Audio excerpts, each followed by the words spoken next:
မင်္ဂလာညချမ်းပါခင်ဗျာနေပြည်တော်မိုးလေဝသနဲ့ဇလဗေဒညွှန်ကြားမှုဦးစီးဌာနမှ2026ခုနှစ်မေလ12ရက်နေ့ည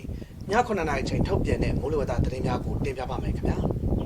ဒီကနေ့ညနေ6:00နာရီခွဲချိန်တိုင်းထွာရရှိခဲ့တဲ့အမြင့်ဆုံးအပူချိန်များမှာနေပြည်တော်မှာ29ဒီဂရီဆဲလ်စီယပ်84ဒီဂရီဖာရင်ဟိုက်ရန်ကုန်မြို့မှာ32ဒီဂရီဆဲလ်စီယပ်90ဒီဂရီဖာရင်ဟိုက်နဲ့မန္တလေးမြို့မှာ34ဒီဂရီဆဲလ်စီယပ်93ဒီဂရီဖာရင်ဟိုက်တို့ဖြစ်ကြပါတယ်လေပီအားနဲ့ရဝန်းအခြေအနေ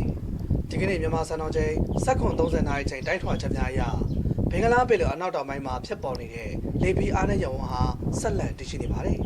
အဆိုပါလေပီအားနဲ့ရဝန်းဟာနောက်36နာရီအတွင်းပုံမှန်အားကောင်းလာနိုင်တယ်လို့ခန့်မှန်းရပါတယ်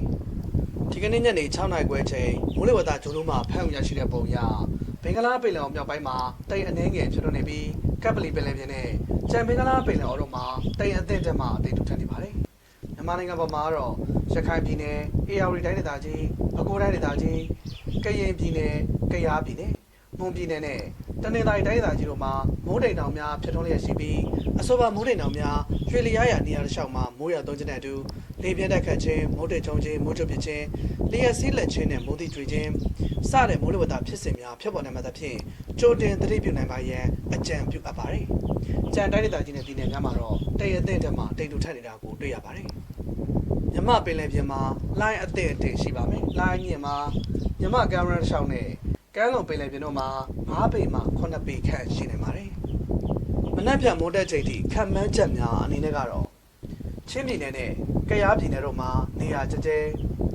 ကချင်ပြည်နယ်ရှမ်းပြည်နယ်မြောက်ပိုင်းအရှေ့ပိုင်းစကိုင်းတိုင်းဒေသကြီးအောက်ပိုင်းမန္တလေးတိုင်းဒေသကြီးမကွေးတိုင်းဒေသကြီးနဲ့ရခိုင်ပြည်နယ်တို့မှာနေရာစစ်စိမ့်နဲ့